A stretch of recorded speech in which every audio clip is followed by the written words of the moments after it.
Hello, my name is Eva, and I'm doing this video because I would like to spread information about topical steroid addiction. I've suffered because of steroid creams that I've used for my eczema, and I cannot believe I haven't found information about topical steroid addiction before. So I'm hoping someone will really find this before they get addicted.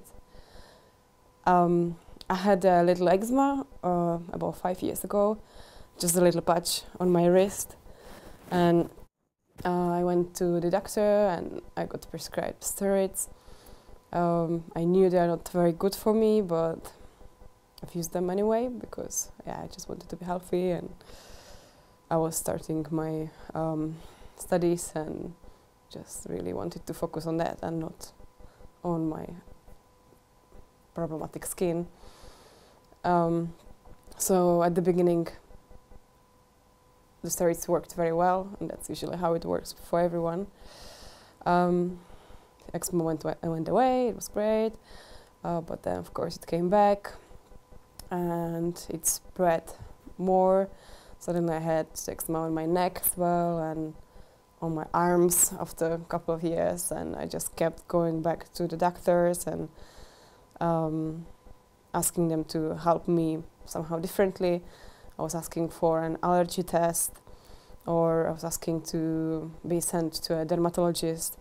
That didn't happen. They said that my eczema is not that bad and I should just keep using steroids, and they were prescribing stronger and stronger steroids.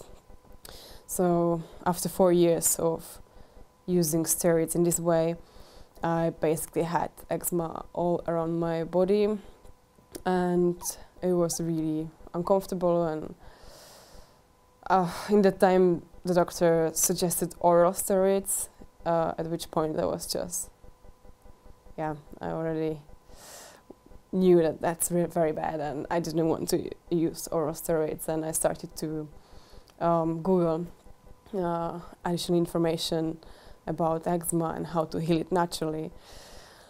And that's when I found the ITSAN forum and the Facebook support group for people who are trying to get rid of topical steroid addiction.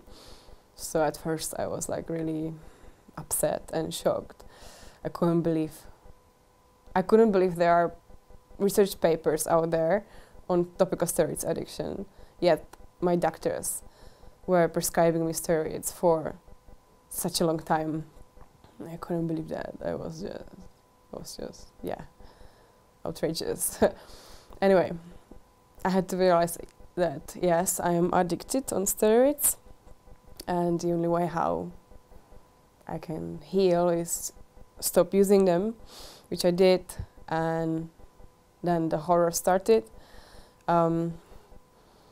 So basically, when you stop using steroids, your skin starts craving for them because it's like a drug and you're addicted, right? So your skin creates more and more eczema, more and more severe eczema, and hopes that you will you will apply more steroids on your skin, but you obviously don't because you want to heal. So the first 3 months of withdrawal are really hell. When your my skin turned completely red, everything was red, oozing, super itchy, quite disgusting really. I was taking some pictures, but I stopped after 2 months because, well, I guess I was not properly informed about the withdrawal process, because if I was, I knew that, I would know that it just takes time and you will not see any improvement after the first 2 months. But I was kind of hoping for improvement, and because I didn't see any improvement, I just stopped taking the pictures. Also, the other reason was I didn't really want to look at myself, to be honest. I tried to keep lights shut in our house, and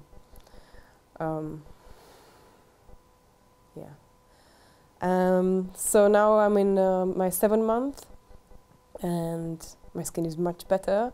I'm really happy about that. And finally I'm in the stage of actually doing this video, and I hope really it will reach someone, and it will help someone to not use steroids at the first place. I mean, it's really difficult to advise stop using steroids because, I mean, obviously that would be my advice, but it's really hard because some people are on steroids for a very, very long time. And from the Facebook support group, I know that really there are people maybe 30 years on steroids. I was on them only 4 years, and I've suffered so much during the withdrawal that I cannot even imagine the extent of pain that people who used steroids for 30 years are going through.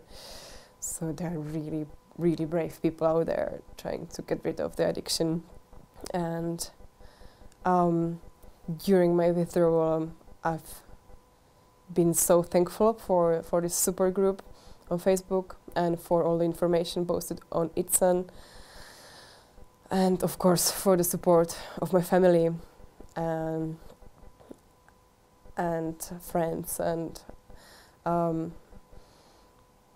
also I watched lots of videos on YouTube, so that was another motivation to do this video. The videos were very helpful. I'll give some links in here.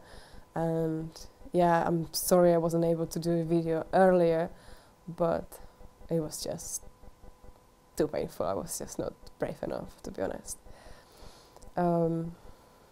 Right, so what helped was Epsom salt bath. I was taking bath almost every day, but I've discovered these baths only in my 5th month of the withdrawal. So since I've discovered these baths, it really helps.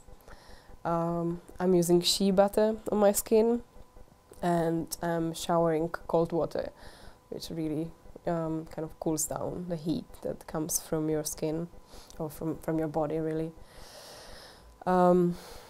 I try to eat lots of fruits and vegetables. I stop eating dairy, sugar and wheat.